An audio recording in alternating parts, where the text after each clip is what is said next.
अब नाउ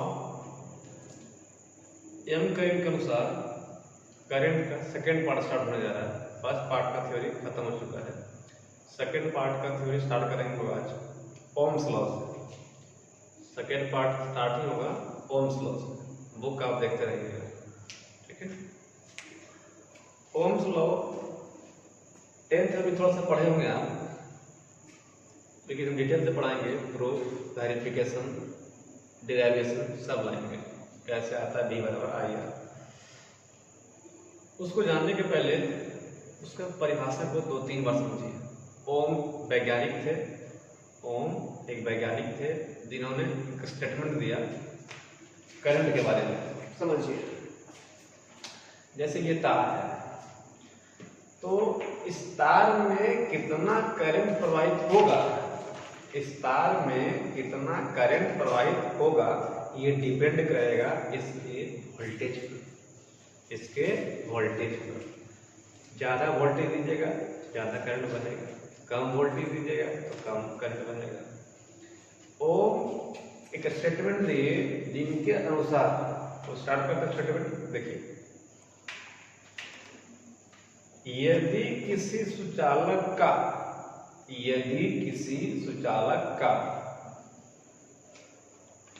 तापमान, प्रेशर, दाब और स्ट्रेन खिंचाव, यदि किसी सुचालक का तापमान, दाब और स्ट्रेन लंबाई खिंचाव नियत हो, फिर सुनिए, यदि किसी सुचालक का तापमान, दाब और स्ट्रेन खिंचाव नियत हो, तो उस तार में प्रवाहित होने वाले विद्युत धारा का मान उसके दोनों सिरों के बीच आरोपित विभवांतर के समानुपाती होगा।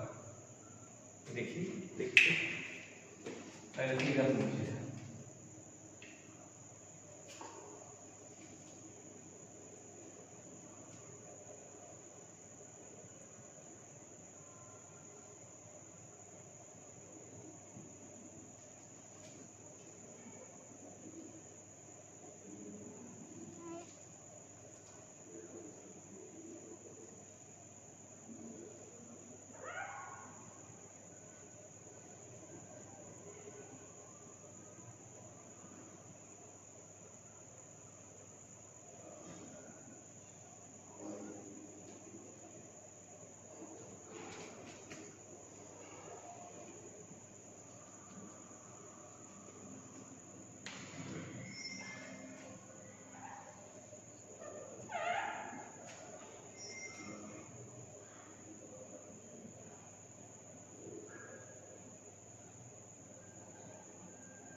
V मतलब वोल्ट मीटर, ये V क्या है, वोल्ट मीटर, ये है वोल्ट मीटर, विभव माप दिया, ये है आमीटर, ये है धारा नियंत्रक, रियोस्टैट,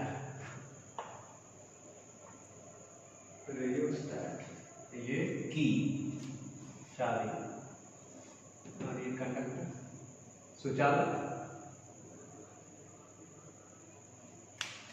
समझिए, ओम का नियम कहता है यदि इस सुचालक का, ओम का नियम कहता है यदि इस सुचालक का तापमान, दाब और स्ट्रेन खिंचाव, टेम्परेचर, प्रेशर और स्ट्रेन खिंचाव नियत हो, क्या हो, नियत हो, तो इससे प्रवाहित होने वाली धारा का मान, इससे प्रवाहित होने वाली धारा का मान विभवांतर के समानुपाती होता है। दैट इज I समानुपाती V। कितना धारा बहेगा इससे, इससे कितना धारा बहेगा, है ना, इससे कितना धारा बहेगा वो वोल्टेज पर निर्भर करता है। करंट जो है वोल्टेज पर निर्भर करता है। इसको उलट सकते हो आप, इसको आप उलट सकते हो, V समानुपाती I। अगर हम आप पर निर्भर कर रहे हैं इसका मतलब आप हम पर निर्भर कर रहे हैं। ऐसे क्यों उल्टे, इसके बारे में बताते हैं, सुनिए। I समानुपाती V, लेफ्ट साइड में हम लोग उन चीजों को रखते हैं जो हमारे कंट्रोल में हो। किसी भी इक्वेशन को लिखते समय, किसी भी इक्वेशन को लिखते समय लेफ्ट साइड में हम लोग उसको रखते हैं जो हमारे कंट्रोल में हो। फिजिक्स में तो I समानुपाती क्या था, V, उलट दे V समानुपाती I, एक ही बात है। अब समानुपाती चिन्ह हटाते हैं तो एक कांस्टेंट लगाते हैं, पता होगा I R, ये पहले कांस्टेंट लगा देंगे R I। यहाँ जो कांस्टेंट है ये कांस्टेंट को R ही कहेंगे, कुछ और नहीं कहिएगा, क्योंकि ये पूर्वजों के द्वारा भी चला आ रहा है और इसका विशिष्ट अर्थ होता है, स्पेशल मीनिंग होता है रेसिस्टेंस। इन्हें कि C लगा दीजिएगा तो सर ये तो कांस्टेंट है, नहीं, C से यहाँ पर कोई तात्पर्य नहीं होता है। जो कांस्टेंट आएगा वो कांस्टेंट प्रतिरोध को दर्शाता है, रेजिस्टेंस को दर्शाता है। अब क्यों आएगा, आदि क्यों बोलेंगे, बताएंगे, पहले समझिए फिर से। ओम लॉ के अनुसार यदि किसी सुचालक का तापमान, दाब और खिंचाव नियत हो तो उस सुचालक से प्रवाहित होने वाली धारा का मान उसके दोनों सिरों के बीच आरोपित विभवांतर के समानुपाती होगा। मतलब I समानुपाती V या V समानुपाती I। उलट दीजिए। अब समानुपाती चिन्ह हटाएंगे तो कांस्टेंट लगाएंगे, तो वही कांस्टेंट क्या है R, और कोई दूसरा नहीं लगाइएगा। इसको आगे V बराबर आइए, ओके, ओम का नियम। अब ओम का नियम लिखते हो नीचे ओम्स लॉ, ठीक है। देखिए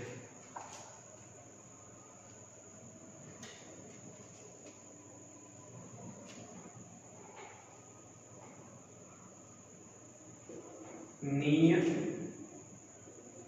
ताप, दाब और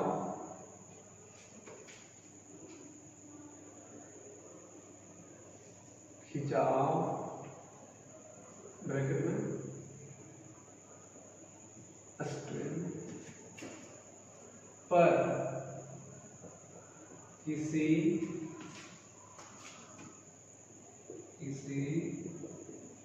सुचालक से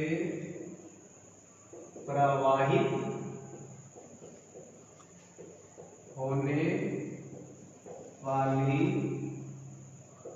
विद्युत धारा का मान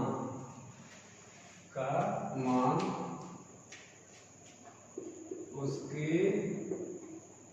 दोनों सिरों के बीच आरोपित विभवांतर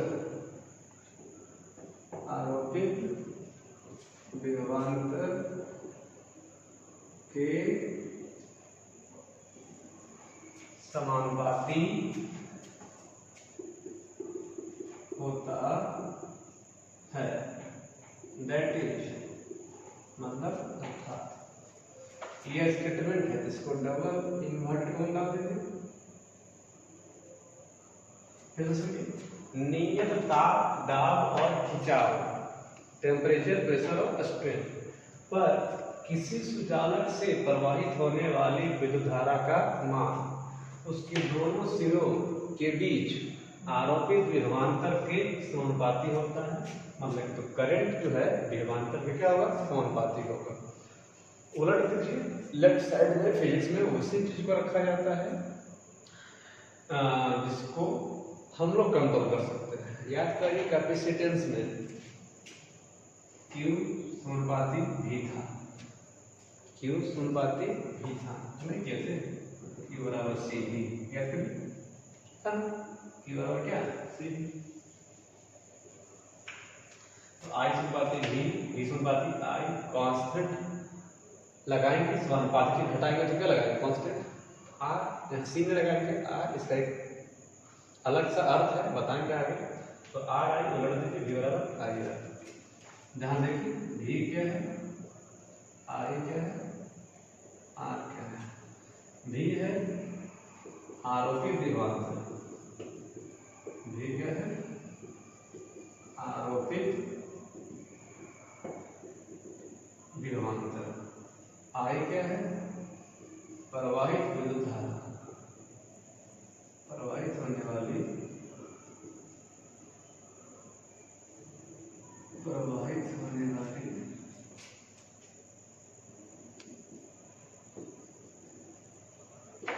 विद्युत धारा।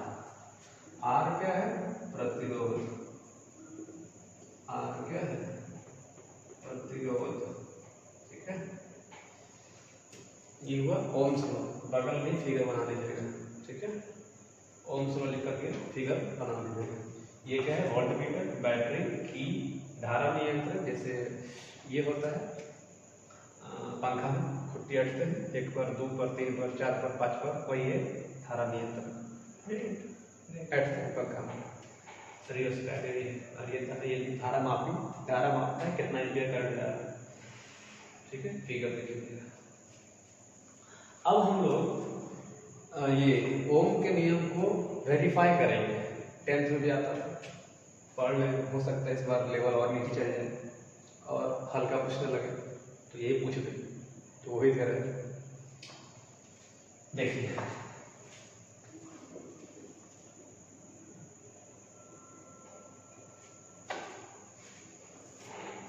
स्टार्ट हम करते हैं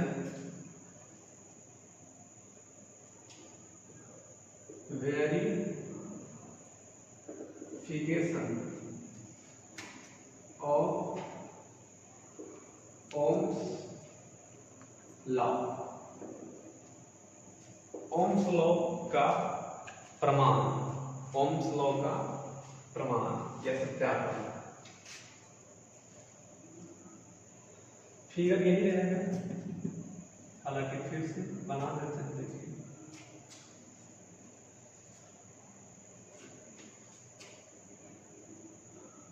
नहीं, देखिए टाइम जाएगा, यही वाला फिगर यहाँ मिल जाएगा, टाइम जाएगा बनाने में।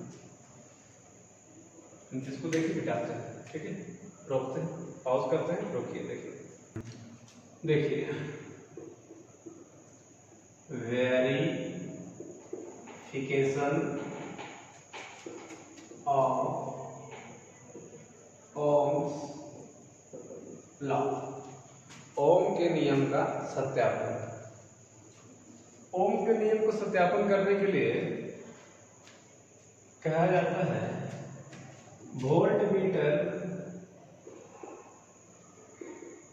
Ammeter method, voltmeter ammeter method. मतलब ओम के नियम को वेरीफाई करने के लिए आपको वोल्टमीटर के साथ साथ आमीटर की आवश्यकता होती है, इसलिए इसको बोलते हैं voltmeter ammeter method, voltmeter ammeter method. समझिए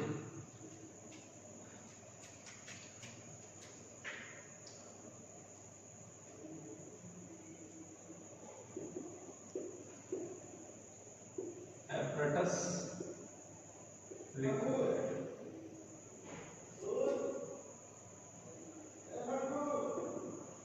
apparatus required मतलब जो जो आपको जरूरी सामान, ठीक है। सामान। तो इसको करने के लिए पहले आपको वोल्ट मीटर, आमीटर, बैटरी, की, धारा नियंत्रक, सुचालक इत्यादि की आवश्यकता होती है।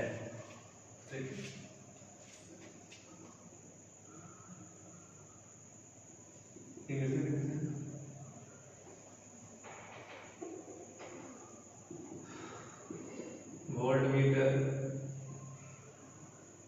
आमीटर, की, बैटरी, रियोस्टैट, धारा नियंत्रक एंड अ कंडक्टिंग वायर, धारावाही चालक, कंडक्टिंग वायर। ठीक है, चलिए। यानी जो एपरेटस हमारा होता है यंत्र, जरूरी सामान, जरूरी यंत्र, एक वोल्ट मीटर चाहिए, एक आमीटर चाहिए, की चाहिए, बैटरी चाहिए, रियोस्टैट चाहिए और एक कंडक्टिंग वायर चाहिए। अब देखिए प्रोसेस।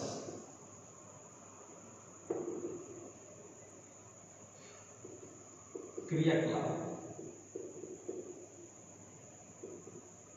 क्रियाकलाप करेंगे क्या? ठीक है,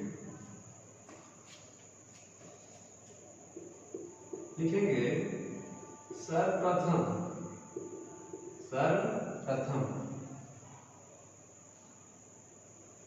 वोल्ट मीटर, सर्वप्रथम वोल्ट मीटर,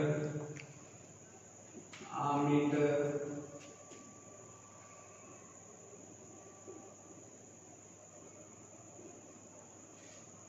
रियोस्टैट, की,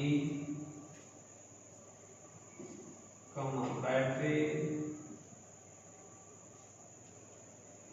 एंड कंडक्टिंग वायर को जोड़कर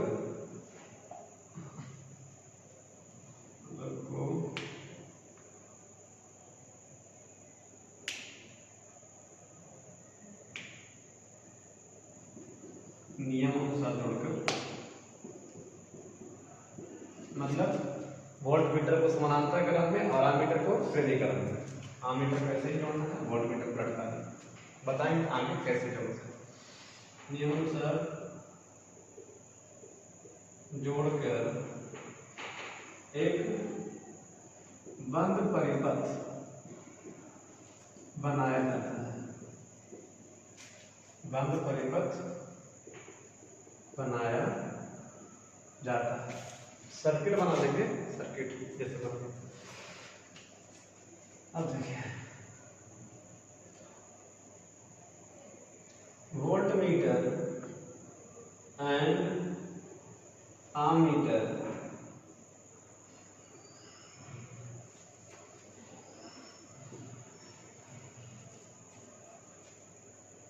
की सहायता से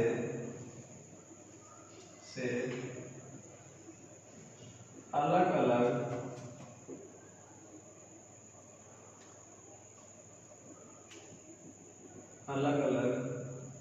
वोल्टेज पर, अलग अलग, ठीक है जी, अलग अलग वोल्टेज पर विद्युत धारा आई का मान ज्ञात किया जाता है। यानी वोल्टेज बढ़ाकर घटाकर अलग अलग वोल्टेज पर वोल्टेज का मान बदलेंगे तो धारा का मान भी क्या होगा? बदलेगा। वोल्टेज का मान बदलेंगे तो धारा का मान भी बदलेगा। तो अलग अलग वोल्टेज पर अलग अलग धारा मिलेगा। सबको नोट कर लीजिए, याद किया जाता है। अब देखिए नाउ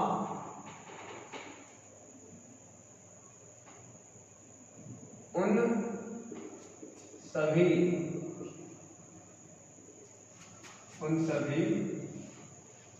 वोल्टेज एवं करंट का अनुपात ज्ञात किया जाता है तो यह पता चलता है कि V बटा I बराबर अचर है। बराबर क्या है? अचर है। मतलब अलग अलग वोल्टेज डालेंगे तो अलग अलग करंट मिलेगा, और अलग अलग वोल्टेज और अलग अलग करंट को जो भागा देंगे तो जो अनुपात मिलेगा ना सभी के लिए फिक्स रहेगा। अचर होता है, दैट इज मतलब V1 by I1, V2 by I2, V3 by I3, V4 by I4, है ना? Hence V बटा I बराबर कांस्टेंट। ऐसे कांस्टेंट को क्या बोलते हैं? आर। क्या बोलते हैं? आर। V बराबर क्या हो गया? I। अब देखिए एक बार और समझिए, ओम के नियम को प्रमाणित करने के लिए जो मेथड होगा उसका नाम है वोल्टमीटर आमीटर मेथड। इसके लिए जो आपको जरूरी सामान है उसको इसके बारे में देख लीजिए। एक वोल्टमीटर चाहिए, एक आमीटर चाहिए, एक की चाहिए, कुंजी चाहिए, एक बैटरी चाहिए, एक रियोस्टेट चाहिए और एक कंडक्टिंग वायर चाहिए, धारावाहिक तार चाहिए, इस पे धारा प्रवाहित हो सके। अब उसके लिए क्रियाकलाप क्या है? तो पहले वोल्टमीटर, आमीटर, रियोस्टेट, की, बैटरी और तार की सहायता से नियमानुसार जोड़कर एक बंद परिपथ बना लेते हैं इस प्रकार से। नियमानुसार करने का मतलब वोल्टमीटर को समानांतर क्रम में और आमीटर को श्रेणी क्रम में जोड़ दिया जाता है। अब वोल्टमीटर और आमीटर की सहायता से अलग अलग वोल्टेज पर अलग धारा का मान ज्ञात किया जाता है। यानी वोल्टेज बदलेंगे और धारा का मान लिखेंगे। मतलब 2 वोल्ट पर कितना धारा उसको लिख लेंगे, 4 वोल्ट पर कितना धारा उसको लिख लेंगे, 6 वोल्ट पर कितना धारा उसको लिख लेंगे। इस प्रकार से अलग अलग वोल्टेज पर अलग अलग धारा नोट करेंगे। अब उन सभी वोल्टेज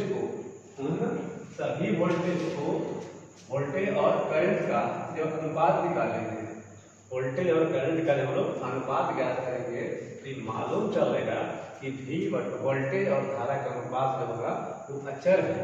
वोल्टेज और धारा का अनुपात क्या है? अचर है। दैट मीन्स कहने का मतलब एक वोल्टेज और करंट, जिस वोल्टेज लेंगे वही वाला करंट लेंगे, तो जब भागा देंगे तो अगला वोल्टेज लेंगे और उसी वाला करंट लेंगे, फिर अगला वोल्टेज लेंगे और वही वाला करंट लेंगे।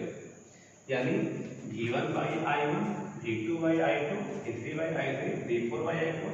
इस प्रकार से देखेंगे तो सारे वोल्टेज और करंट का अनुपात जो होगा वो फिक्स्ड होगा, कांस्टेंट होगा। और इसे कांस्टेंट को क्या बोले थे? आ, तो V बटा I हो गया। ठीक है, चलिए आगे देखिए। ओम के नियम को सत्यापित कर दिए तो उसे ग्राफ देखेंगे। तो देखिए graph of Ohm's law, graph of Ohm's law. इसी को एक और बोलते हैं VI ग्राफ। जनरली फेमस यही है, IIT वगैरह में क्वेश्चन करने दे देता है IV ग्राफ से। ठीक है, IV ग्राफ से आपके बोर्ड तक, JEE मेंस तक यही तरह का रहेगा। लेकिन कभी भी कुछ क्वेश्चन में आई भी ग्राफ दे देगा, घूम जाएगा। दोनों जानेंगे, हम लोग दोनों जानेंगे। देखिए वी नो दैट, हम लोग जानते हैं, we know that from Ohm's law V बराबर आई। ठीक है, इसको थोड़ा सा ऐसे करेंगे, आर आई आगे। अब इसको तुलना कीजिए, y बराबर एम एक्स। क्यों उल्टे? क्योंकि कांस्टेंट r है, i नहीं है। कांस्टेंट क्या है? r है। और याद करिए स्ट्रेट लाइन मैथ में, स्ट्रेट लाइन में m होता है स्लोप, कांस्टेंट होता है। m क्या होता है? कांस्टेंट होता है। ढाल इसको बोलते हैं। तो y बराबर क्या सिद्ध हो गया? mx, यानी y अक्ष पर वोल्टेज दर्शाएंगे, y अक्ष पर वोल्टेज दर्शाएंगे, x अक्ष पर धारा दर्शाएंगे। y अक्ष पर वोल्टेज दर्शाएंगे, x अक्ष पर धारा दर्शाएंगे, तो आपको जो ढाल मिलेगा वही प्रतिरोध देगा। समझिए, देखो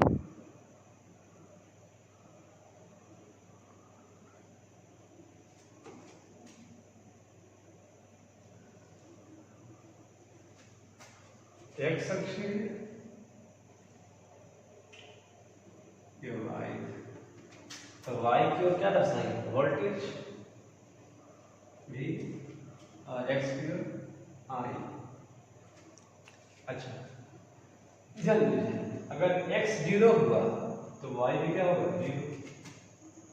इफ x 0 देन मतलब y 0, x 0 तो y भी 0। मतलब ग्राफ स्टार्ट होगा ऑरिजिन से, x 0 y 0। देखिए ना, x रखिए 0, यहाँ पर रखिए x 0 रखिएगा तो y भी कितना है? दैट इज अगर i 0 तो v भी कितना है? i 0 तो v भी 0। यहाँ से स्टार्ट सीधा रेखा है ना, स्ट्रेट लाइन में। y बराबर mx किसका ग्राफ है? स्ट्रेट लाइन का।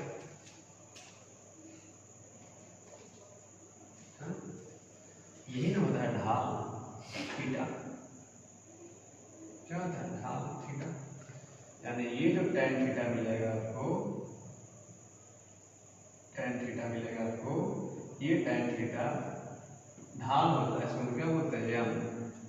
ये जो tan थीटा होता है वही ना होता है m, ढाल। तो ये m जो है क्या है? m क्या है? r है। यानी अगर ये x को i बोले, y को v बोले, तो m को क्या बोलेगा? प्रतिरोध। तब हम लोग बोलते हैं v बराबर क्या है? i r। ये अब ये बताइए, जिसका ढाल ज्यादा होगा उसका प्रतिरोध भी ज्यादा होगा, क्योंकि ढाल को क्या बोलेंगे? प्रतिरोध।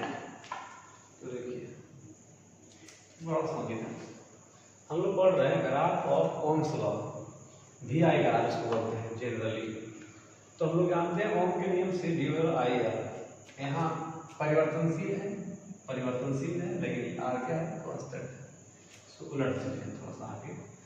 अब ये लग रहा है कि ये y बराबर mx% हो रहा है, क्योंकि ये भी वेरिएबल है, चर पद, ये भी चर पद वेरिएबल और ये कांस्टेंट है। तो ये y बराबर mx हो जाकर के सेट हो रहा है। और y बराबर mx मैथमेटिक्स याद करेंगे, कोऑर्डिनेट ज्योमेट्री, तो मालूम चलेगा कि y बराबर mx स्ट्रेट लाइन होता है, सीधे रेखा ग्राफ होता है। अच्छा, कहाँ से स्टार्ट होगा? यहाँ ऑरिजिन से होगा, या उससे आगे होगा, या उससे पीछे होगा। ग्राफ बनाने के लिए स्टार्टिंग पॉइंट पर पहुंचेंगे, तो स्टार्टिंग पॉइंट पहुंचने के लिए x का मान रखेंगे 0। x 0 रखेंगे तो देख रहे हैं x 0 किए तो y भी कितना आ गया? 0। x 0 किए तो y भी आ गया 0। यानी स्टार्ट हुआ कहाँ से? ऑरिजिन से। कैसा लाइन है? Straight line. सीधा इधर x दर्शाया i को, y दर्शाया v को। जो m होगा, m बोले तो क्या? ढाल। जो ढाल होगा वो प्रतिरोध दर्शाएगा। तो यही जो ढाल है वो प्रतिरोध है, और प्रतिरोध बोले तो क्या? R। अब यहाँ से आप कह सकते हैं कि जिसका ढाल ज्यादा उसका प्रतिरोध भी ज्यादा। देखिए, अच्छा ये v हो गया, ये i हो गया, इसको बोलेंगे vi ग्राफ। ठीक है, हो गया vi ग्राफ। ठीक है, देखिए वी आई ग्राफ में स्लोप बोले तो tan थीटा का मान सुचालक के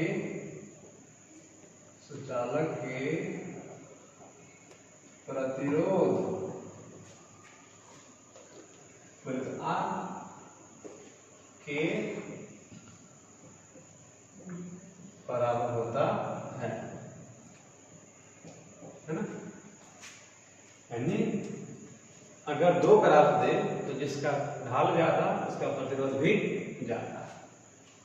देखिए एक क्वेश्चन देते हैं, पहले नोट लिख देते हैं। नोट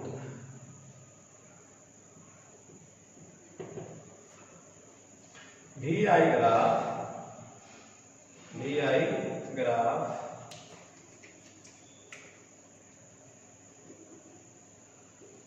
का ढाल बोले तो क्या स्लोप यदि ज्यादा है, यदि क्या है ज्यादा है, तो सुचालक का प्रतिरोध भी ज्यादा होगा। सुचालक का प्रतिरोध भी ज्यादा होगा। ठीक है, अभी क्वेश्चन देखिए।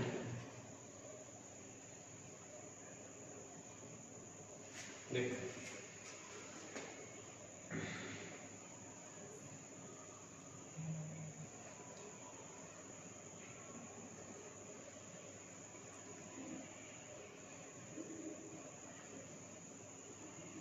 ये ए को दर्शाता है और ये बी को दर्शाता है।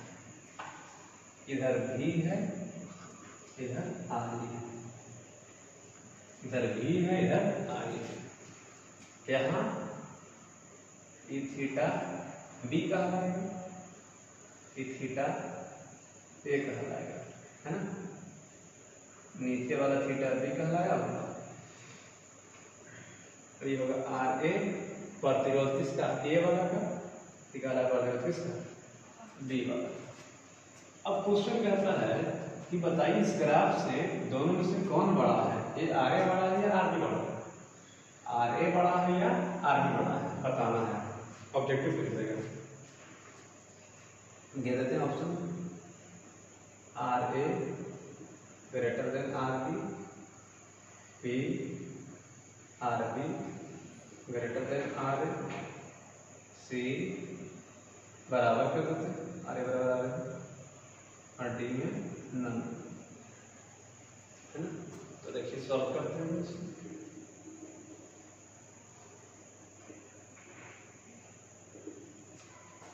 देखिए चूंकि क्या करेंगे, we know that slope of vi graph का जो ढाल होगा पूरा रेजिस्टेंस के बराबर होगा।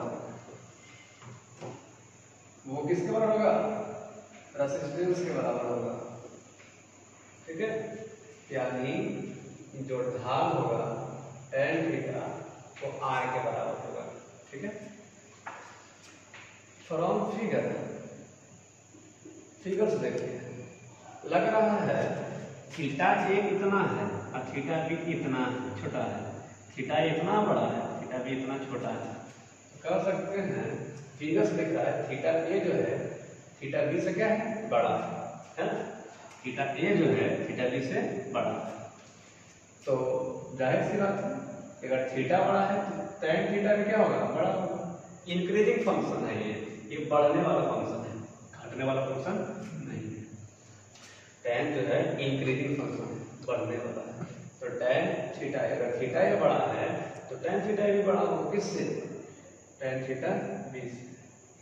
अब चूंकि tan थीटा जो r दर्शाता है, चूंकि tan थीटा r दर्शाता है, इसलिए आर ए कहलाएंगे इसको। tan थीटा ए को क्या बोलेंगे आर ए बोलेंगे। आर ए बड़ा होगा किससे आर बी से होगा, यानी कौन ऑप्शन हो गया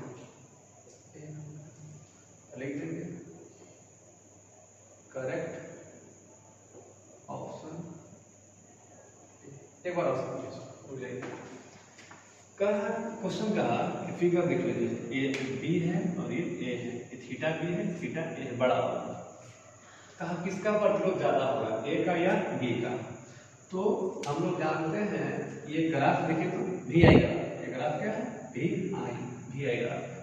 तो कहिएगा कि हम जानते हैं स्लोप ऑफ भी आएगा, स्लोप ऑफ भी आएगा प्रतिरोध दर्शाता है, स्लोप ऑफ भी आएगा क्या दर्शाता है प्रतिरोध। तो tan थीटा स्लोप किसको बोलते हैं tan थीटा को, tan थीटा जो है वो r दर्शाता है। अब फिगर से दिख रहा है कि थीटा ए क्या है बड़ा है, फिगर से दिख रहा है थीटा ए बड़ा है, थीटा बी क्या है छोटा है। तो थीटा ए बड़ा है किससे थीटा बी से, तो जाहिर सी बात है tan थीटा ए भी बड़ा होगा किससे tan थीटा बी से। अब चूंकि tan थीटा जो है वो r के बराबर है, इसलिए tan थीटा ए के जगह पर r ए और tan थीटा बी के जगह पर r बी, मतलब r ए बड़ा होगा किससे r बी से। ऑप्शन नंबर ए, ठीक है।